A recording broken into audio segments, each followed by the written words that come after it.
Muito obrigado, Arcir. Eu acho que foram excelentes colocações nesses três fatores, né, de interoperabilidade, escala, governança, né, e eu acho que você também mencionou itens de capacitação, trabalho estratégico, né, processos e, sobretudo, que nesse desenho que você mostrou, a importância também da liderança do setor público em viabilizar possíveis parcerias e inclusão de boas práticas na execução da atenção primária.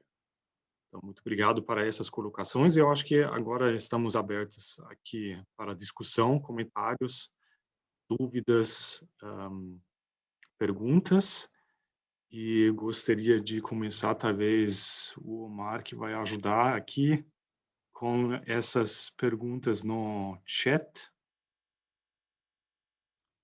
Primeira foi Eu já aqui. postei algumas perguntas, Muito bom. Johannes, mas, por favor, fique à vontade aqui. Eu vi que a Michele também postou perguntas, e fiquem todos à vontade para colocar perguntas e comentários dos nossos panelistas. Muito bem, eu acho que só, talvez podemos começar com essa primeira pergunta também, seguir essa discussão de agora, olhando o cenário do Brasil. E isso era a CIR, talvez você tenha uma visão quais desses fatores, desses três fatores que você mencionou, está avançado no Brasil, menos avançado, onde esse grupo aqui também poderia focar. Talvez você tenha alguns insights, recomendações aqui sobre isso. É uma pergunta excelente. Eu acho que no Brasil, se eu posso dizer, eu acho que precisa melhorar muito a governança. Precisa ter mais essa parceria multissetorial e multidisciplinar. Pouco tempo atrás eu estive no município de Barueri, em São Paulo, para analisar um pouco o sistema deles e fazer algumas pesquisas. E uma das coisas que eu percebi é que eles estão indo no caminho certo, né? O prefeito Furlan, ele é um visionário, ele realmente tem focado na área de saúde e no desenvolvimento de tecnologias. Eles querem oferecer a melhor tecnologia e para servir como uma base, uma assistência para o APS. Então, uma das coisas que eu percebi lá é que eles realmente têm a potencial para escalar as tecnologias.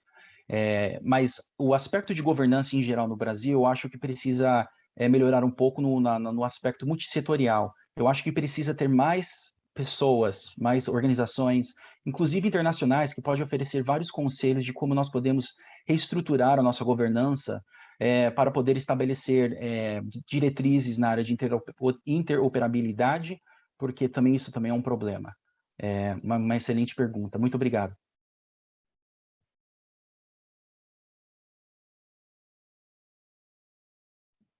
Agora está funcionando, muito obrigado. Sim, eu acho que eu posso reforçar também esse ponto, considerando a estrutura do SUS e os diferentes níveis também de responsabilidade entre municipal, federal, estadual, essa questão de data policy e seguir o paciente nesses três níveis de atenção primária até o hospital, é um desafio muito grande para ter uma visão integrada do paciente.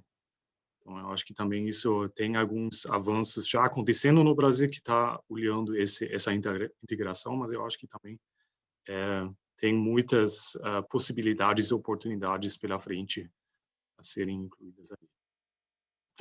Eu gostaria de aí só seguir com o Renato, que teve também no início esse foco até também que tem a ver provavelmente com governança e esse foco em aumentar a compreensão do governo e o setor de saúde para aumentar a importância de investimento na saúde mental. Então, talvez aqui temos uma questão que aborda esse assunto, como você sugere de trazer essa visibilidade para melhorar resultados em saúde mental no Brasil.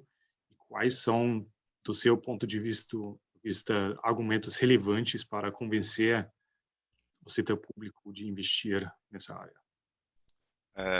Obrigado, Johannes. Eu acho que o Brasil tem um modelo muito importante de descentralização de serviços de saúde mental para o mais perto possível da comunidade, que são os centros de atenção de saúde mental comunitários, os CAPs. É uma grande inovação brasileira, é modelo para vários outros países e tem sido um grande facilitador do processo e dos mecanismos de desinstitucionalização de pacientes que viviam há muitos anos em instituições asilares, mas eles também têm contribuído muito para aumentar o acesso à saúde mental para a população. Eu acho que tem a existência dos centros de saúde mental comunitárias me faz pensar de como nós poderíamos potencializar ou fazer com que o Centro de Atenção Mental Comunitária ajude a escalonar a oferta dos serviços. Eu acho que existem grandes oportunidades no Brasil, por exemplo, de você aumentar ou fortalecer a conexão dos centros de saúde mental comunitários com a APS. Eu vejo um enorme potencial dos agentes comunitários de saúde, de se formados e supervisionados em saúde mental, como eles estão dentro da comunidade, eles são da própria comunidade, aí você tem uma grande ferramenta de diagnóstico precoce, de promoção e prevenção em saúde mental, de identificação e encaminhamento para níveis mais elevados no sistema de saúde mental. Eu acho que esse é algo que poderia se avançar mais e, de novo, tornar-se um modelo importante para a região.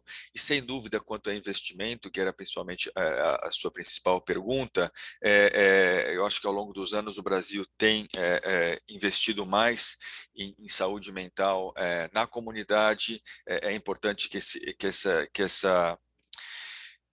esse investimento continue e aumente, de maneira que a gente consiga que os serviços se expandam. Eu não estou desvalorizando outros mecanismos do sistema de saúde mental.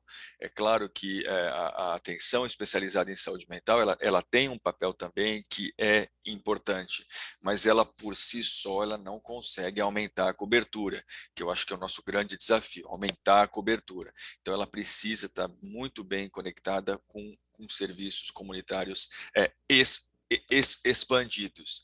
E quando esses serviços são expandidos com uma boa articulação entre saúde primária, agentes comunitários de saúde, atenção secundária e, quando necessário, camas para hospitalização, eu acho que cria-se um sistema forte, coeso e possibilidades de replicação do modelo em outros lugares, o que por si só chama investimento. Eu acredito muito no desenvolvimento de serviço, no desenvolvimento de modelos onde a população vê que existe uma boa resposta, onde os governantes observam que tem uma resolutividade e aí traz recursos para escalonar esse modelo.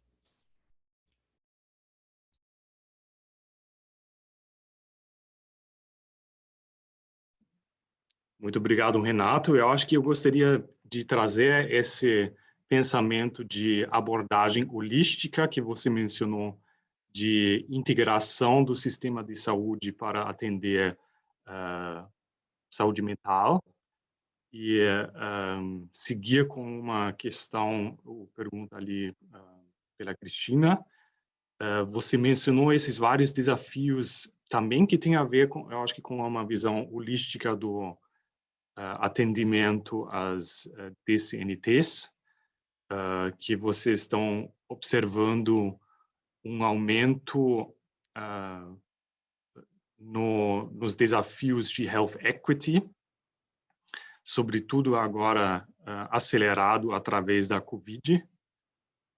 E você mencionou sobre esses planos estratégicos que vocês têm insights de 15 ou 16 países. Eu gostaria de saber quais são as suas recomendações também pelo Brasil para poder fechar esses desafios, sobretudo olhando determinantes sociais no atendimento à população. Obrigada, Johannes. Acho que sim, a percebermos que o que a pandemia do Covid nos faz ver é os riscos que os nossos governos tomam quando ignoramos a saúde da nossa população e neste caso das DCNTs e aquele conceito da sindemia, que é quando vemos estas duas pandemias do Covid e das DCNTs num panorama de inequidades sociais. O que estamos esperando é que a pandemia faça que podamos mudar um pouco o discurso e esta ideia da importância da saúde das nossas populações, de uma forma de assegurarmos a nossa segurança a nível de saúde, de termos de ter sistemas de proteção social que funcionam. Eu acho que esse é um ponto importante, a noção da saúde como tema de segurança. E sabemos que estas perspectivas de saúde em termos de segurança normalmente eram muito vistas em termos de doenças infecciosas e em termos de monitoreio de possíveis pandemias de doenças infecciosas, e agora acho que o que Covid nos ressalta é que estas não existem tantas diferenças assim, que realmente precisamos ter essa visão mais holística entre as diferentes doenças. Eu acho que isto tem implicações a nível também de como estruturamos os nossos sistemas de saúde. Como parte dessa visão holística, o que eu encorajaria também seria a maneira como enquadramos os nossos esforços sobre a necessidade de inversão e de financiamento. No tema das DCNTs, acho que temos uma oportunidade muito boa de avançar com esforços de prevenção e de abordar questões como, por exemplo, os impostos ao tabaco, ao álcool, as bebidas adoçadas, que são temas bem importantes no Brasil, e de enquadrar essas discussões, essa necessidade de regulação como maneira de reduzir o consumo, como maneira de reduzir a carga das DCNTs, mas também como forma de poder gerar recursos para investir exatamente num sistema de saúde fortalecido. Por isso acho que há pontos aqui importantes de a saúde da população e o tema das DCNTs como um ponto importante para assegurar a nossa segurança, e também de ver que o argumentar o caso para maior investimento, assegurarmos que essas análises de custo-benefício, que também consideram o facto que pessoas não terem DCNTs também faz que diminuímos, aumentamos os benefícios das pessoas também não estarem a risco de desenvolverem outras doenças, e neste caso, como vimos com o Covid e essas vulnerabilidades. Obrigada. Muito bem, muito obrigado. Eu estou vendo que aqui no chat tem várias perguntas bem interessantes sobre dado, rotatividade, avançar sistema de saúde. Eu tenho um pouco medo que não vamos poder abordar todos, porque provavelmente vão ser um painel todo de 2 horas, mas aqui eu só quero voltar a CIR tem uma questão que eu acredito que é interessante, bem prática, com a atenção primária, a atenção básica, que é justamente essa capacitação dos profissionais e a sua indicação como poder reforçar essa importância das pessoas que trabalham na frente, na atenção primária, médico de família, e como melhorar o reconhecimento dessas pessoas e guardar eles dentro do sistema para continuar com um serviço adequado à população.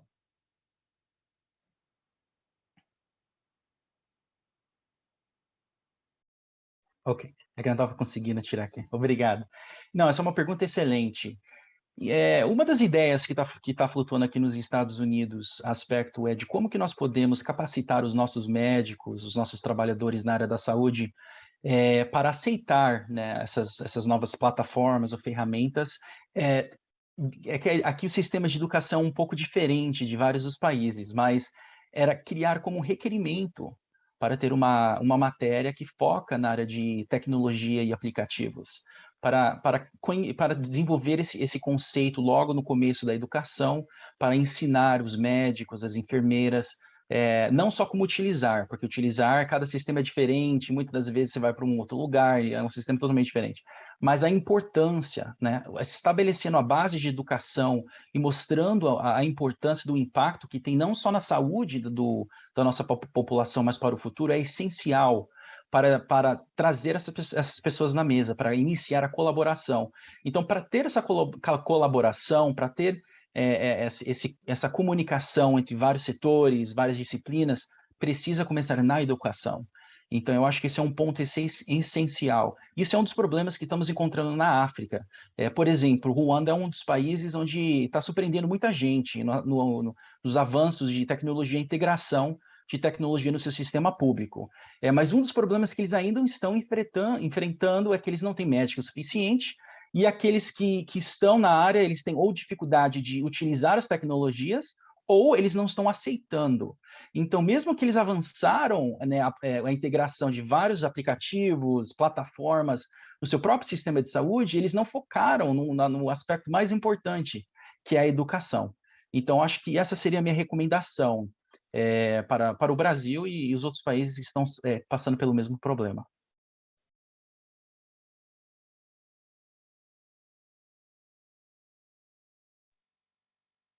Obrigado, Cira. Eu acho que mesmo porque tinha uma outra questão aqui perguntado sobre o uso de dados, eu acho que justamente também você parcialmente já respondeu essas considerações, também essa importância de estruturar uma estratégia de uso de dados, mas também de uso de ferramentas digitais para poder possivelmente ajudar com essas capacitações, mas também com o uso de recurso humano para a boa execução e alocação de recursos de uma maneira mais eficiente.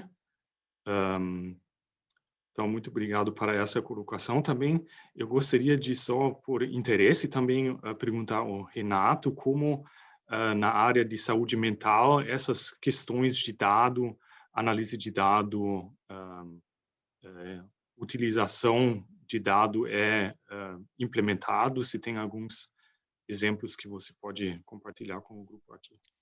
Excelente pergunta, Johannes. Do ponto de vista da região das Américas como um todo, essa é uma área bem preocupante.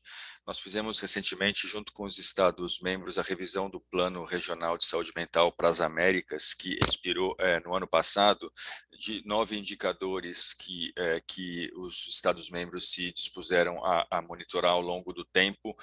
O indicador de monitoramento de dados e vigilância e saúde mental foi um dos que menos avançou. Você vê alguns dados que eu trouxe aqui na minha apresentação, são dados de surveys que que nós lançamos junto com os países para entender como é que está a situação, que nos dá uma fotografia pontual. Então, sem dúvida, vigilância, monitoramento de dados. É óbvio que tem países que avançam mais, tem países que avançam menos, mas como região, a região avança pouco, é uma área que tem que ser priorizada. Sem dúvida, tem inúmeros desafios, né? A gente precisa simplificar os dados que precisam ser colhidos em saúde mental, a gente precisa uniformizar as definições de caso, e a gente precisa fazer com que isso seja de uma maneira simples e pragmática o suficiente para que seja integrada lá na atenção primária, como a gente tem conversado até agora. E depois ter mecanismos que centralizam esses dados e nos dão uma perspectiva, uma fotografia mais generalizada. Eu acho que a tecnologia aí traz oportunidades e a gente tem utilizado essas oportunidades. A gente tem trabalhado com alguns países em vigilância em relação a suicídio, capacitando profissionais da saúde primária, criando sistemas de informação com os recursos locais que existem. Eu acho que aí vão trazer algumas lições que a gente pode usar para outros países das Américas também. Sem dúvida, área muito prioritária e ainda bem deficiente. Muito obrigado, Renato. Eu acho que um ponto bem relevante, obviamente, que esse foco em dado, esse foco em saúde digital para poder acelerar processos, ajudar a alocação de recursos, ajudar a execução do serviço de saúde, traz também uma certa transparência e, obviamente, também uma certa ansiedade sobre os números, como vai ser, como é o meu desempenho, como eu vou controlar essas condições no meu sistema, que nos traz um pouco, eu acho que para fechar essa pergunta de sempre, pela Cristina, aqui também do chat, como seriam as suas recomendações de quais são os fatores mais relevantes para justamente utilizar esses achados e insights para sensibilizar governos e parlamentares nesse sentido holístico que você mencionou, para abordar ou incluir no trabalho deles respostas para enfrentamento de doenças crônicas não transmissíveis.